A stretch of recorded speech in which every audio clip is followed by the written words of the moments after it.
Alright ladies, this screencast is going to cover the entirety of Chapter 14, which is the first chapter in our World War I unit, Unit 5, and the chapter is entitled Imperialism. So first off, the definition of imperialism is when stronger nations extend economic, political, or military influence and control over weaker nations. And this is going to be done during this point in history globally. Much of Europe is partaking in imperialism, extending their influence in different areas of the world that are considered weaker than they are. But we are going to see some examples of America doing this at this time as well. And the reason we have to go over this point of history and what imperialism is that we're going to see imperialism being one of the main causes of World War I in the next chapter. A couple of cases in which America engaged in imperialism is actually going to start off by being how we acquire our last two states.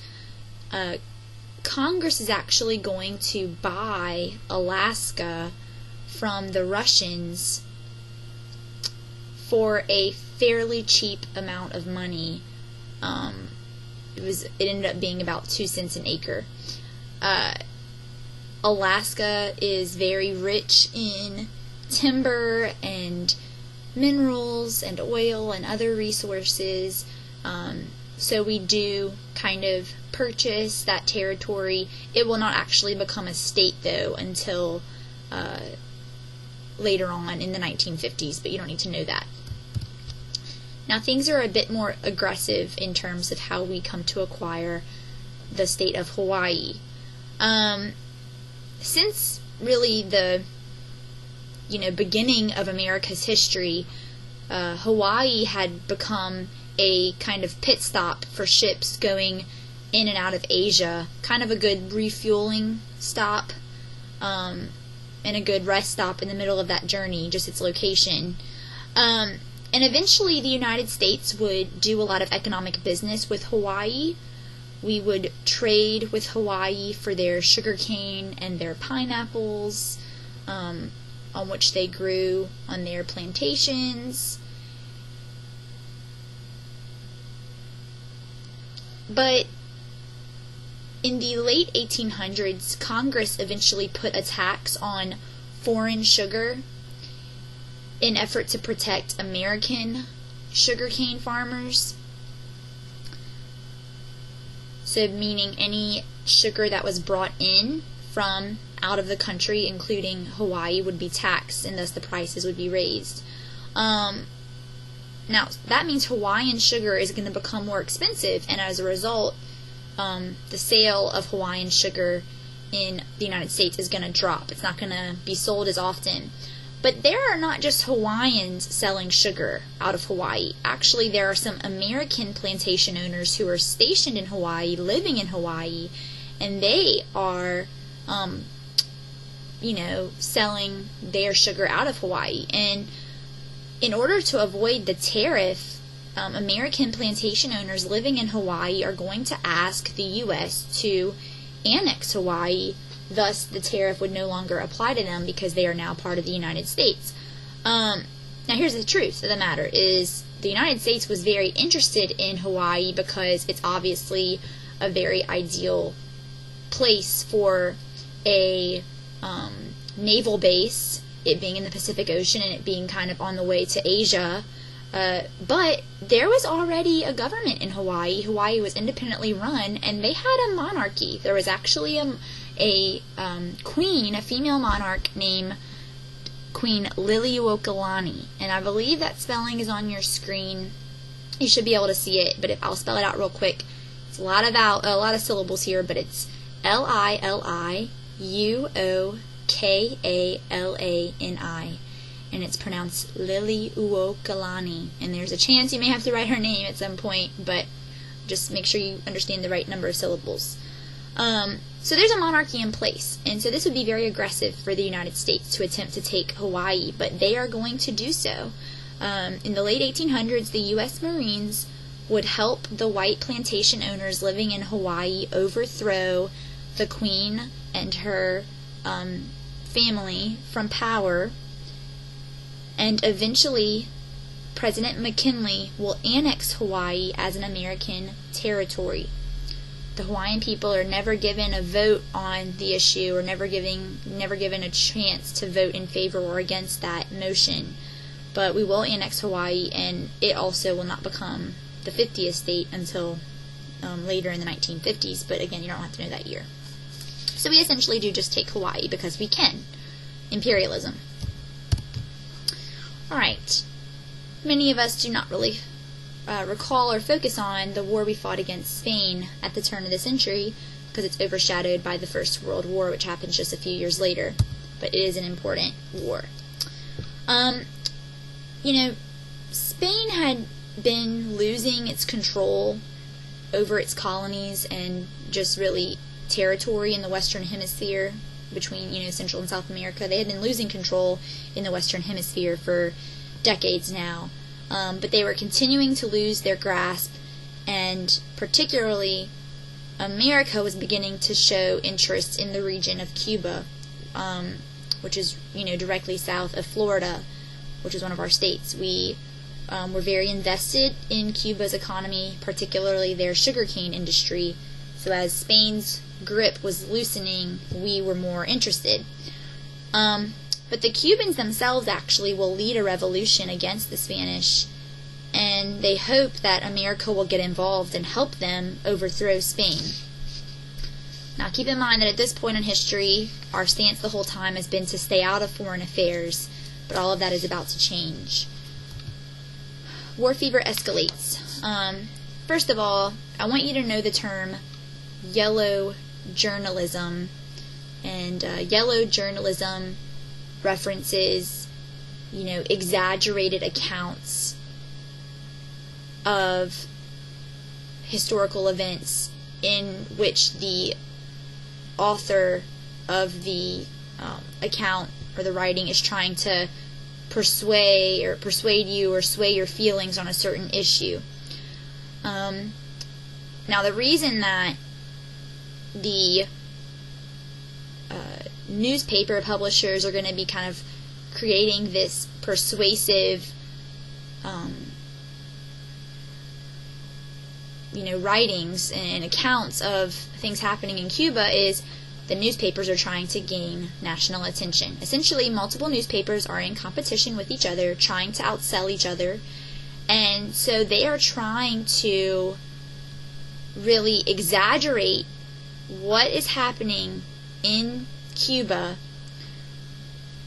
with the Cubans trying to overthrow the Spanish, and they basically publish these accounts where the Spanish are being just completely cruel and aggressive and horrific to the Cubans who are trying to overthrow them, in effort to kind of gain readers' attention, but also trying to push almost in favor of the United States calling for war against Spain to defend the Cubans who are put through these dire and harsh circumstances. Now, Spain was very aggressive to Cuba, but a lot of what the newspapers were publishing was completely made up, and that's an example of yellow journalism.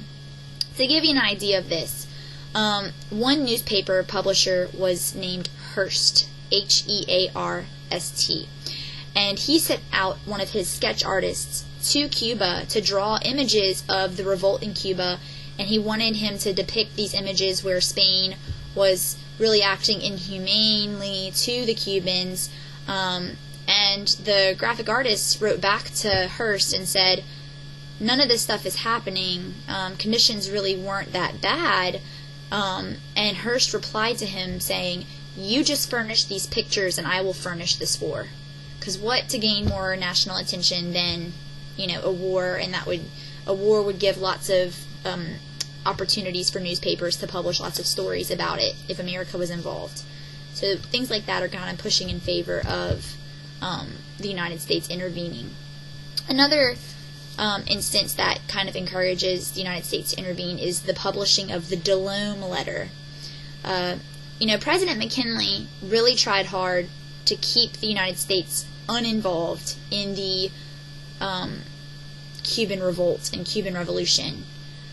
But the United States is kind of increasingly pushing for war. Well, one Cuban revolutionary steals a personal letter from a Spanish ambassador whose last name was Delome. And Delome, in this letter, is criticizing President McKinley for being a weak leader. And one of the newspaper companies gets this letter, and they publish it in their newspaper. And thus, Americans are seeing what this Spanish ambassador is saying about their president, and they get very defensive of him, and they call for war at that point. And then probably the most notable and kind of final straw for Americans wanting to go to war against the Spanish involves the explosion of a U.S. ship, the USS Maine. So, just some days after the Delome letter was published, the USS Maine, which is a naval ship for the United States Navy, was sent to the Cuban harbor to just to have a presence there and to oversee American citizens and American interests. But while it was in the harbor of Havana, which is a city in Cuba, it exploded into flames, and about 200 American sailors were killed. And of course, immediately, the newspapers and the yellow journalists are going to blame this on Spain, even though there was never a definitive conclusion in terms of the cause of this explosion. But the battle cry is kind of created called "Remember the Maine," and the mentality behind that is never forget what Spain did to us, and the newspapers really ran with this idea that Spain did directly attack us, which is going to be kind of the final straw with Americans demanding war. So eventually, war with Spain will erupt in the year 1898. McKinley will eventually ask Congress for permission to use forces against the Spanish, and after many weeks, Congress will declare war against Spain. Now, this war will only last about 6 months, but still. Believe it or not, the U.S. will initially fight Spain in the Philippines, which seems very odd because the Philippines are located off the coast of Asia, which is nowhere near Spain, the United States, or Cuba.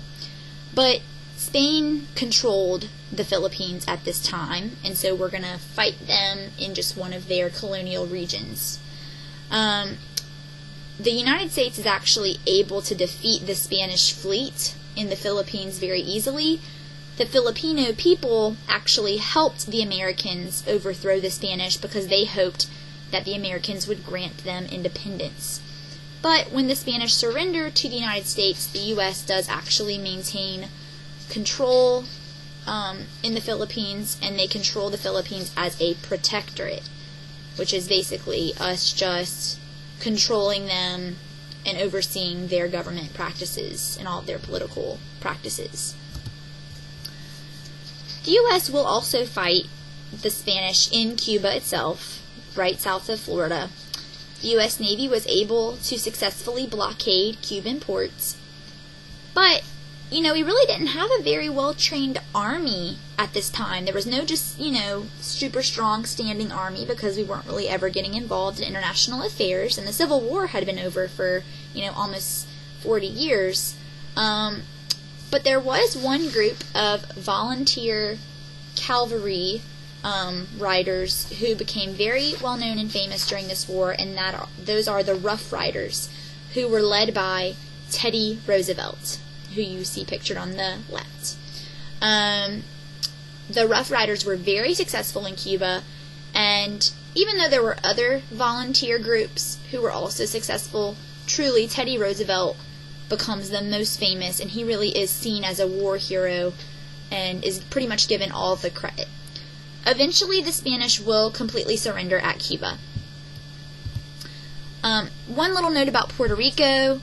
We are able to take Puerto Rico from the Spanish, which was also in their control at this time, without a fight. After we defeated them in Cuba, they pretty much ceded Puerto Rico to us.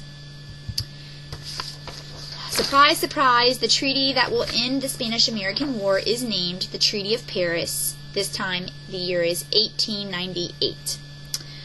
Per the Treaty of Paris, Cuba will gain independence from Spain, but we will basically still control Cuba as a protectorate for several years at this time. But it is technically, quote-unquote, independent. Also, per the Treaty of Paris, Spain will cede, C-E-D-E, just like cession, okay? Spain will cede Puerto Rico and Guam to the United States. Both of those territories will be given to the U.S. And thirdly, Spain will also sell the Philippines to the United States for $20 million. So the United States is essentially in control of Cuba, kind of basically in control of Cuba, even though they're technically independent. But we now control, in addition to those states we just acquired, Alaska and Hawaii, we also now control Puerto Rico, Guam, and the Philippines. So this is American imperialism. Now, Puerto Rico really wanted independence from Spain and from the United States as well, but it was geographically important to us at the time because we want to maintain influence in the Caribbean for a large future project that we will be talking about at the end of this chapter, but we have reasons to want to continue our influence in the Caribbean. So the U.S. said that Puerto Rico would not be ruling itself and that the U.S. would protect their property and they would basically be a blessing to the Puerto Ricans, providing them with protection and resources, and they are still a part of the United States today as a commonwealth, which means they have certain rights in our government. Just for example, this is not important for the notes, but they do send representatives from Puerto Rico to Congress to have a voice and an ear representing Puerto Rican interests, but they don't get to, per se, vote for the president as like any kind of electoral votes or things like that. Now, the Filipinos are going to be even more upset than the Puerto Ricans with the fact that the U.S. has annexed them. So they are actually going to lead a rebellion against America, which is actually going to be a multi-year war, the Filipino-American War.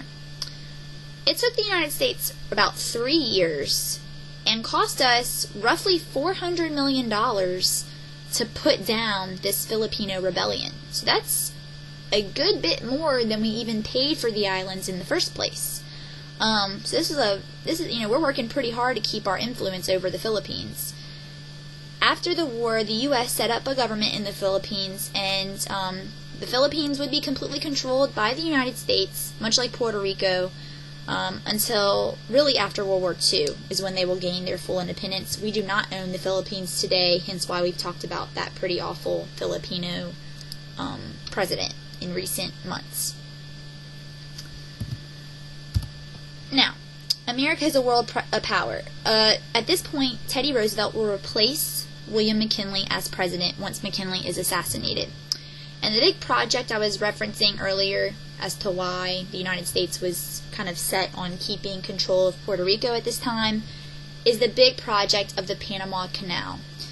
Many Americans, including President Roosevelt, felt that the U.S. needed a canal cutting through Central America that would be able to connect the Pacific and Atlantic Oceans without having to go all the way around South America.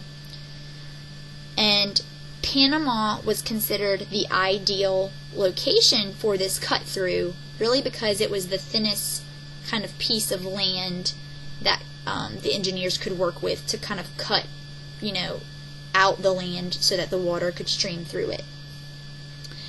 And please look at the map if you're wondering what I'm talking about. It'd be, we're essentially digging out land to allow water to cut through a piece of land that separates two oceans, two waterways, so that way now boats can cut through, right through Central America without having to go around South America. Much shorter trip.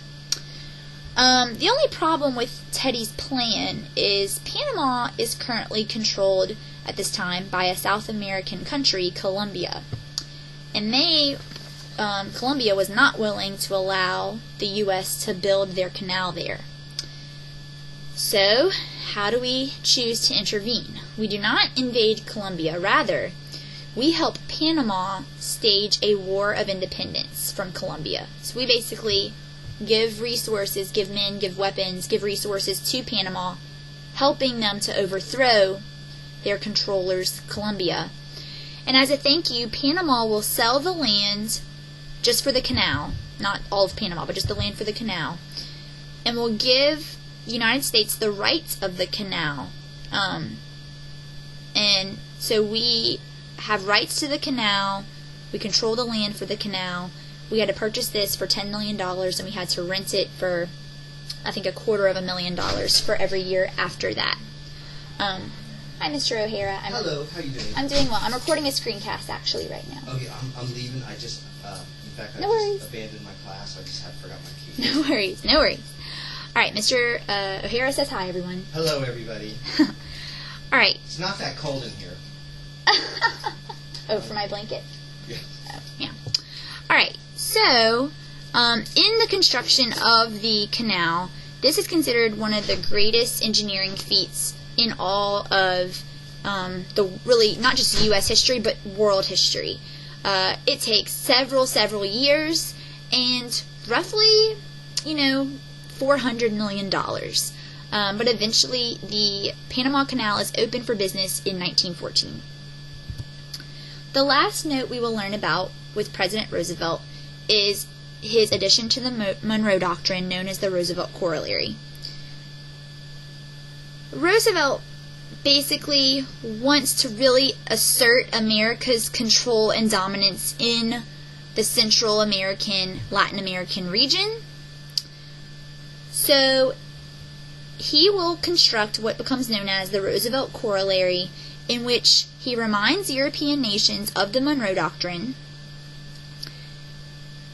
and also basically says, especially Latin America, we will protect all U.S. interests in Latin America, in South America, in the region of the United States, and everything around us. So we will be an international police power if we need to be, and we will use force if necessary. So it's basically just a reaffirmation and a reemphasis, that's probably the right word, reemphasis, of the Monroe Doctrine. Okay? Alright. This is where America is at with the idea of imperialism, which, as I said earlier, is going to be one of our main causes of World War I that we will address when we come back from the holidays. Alright, you'll have a good holiday break, and I will see y'all after Thanksgiving.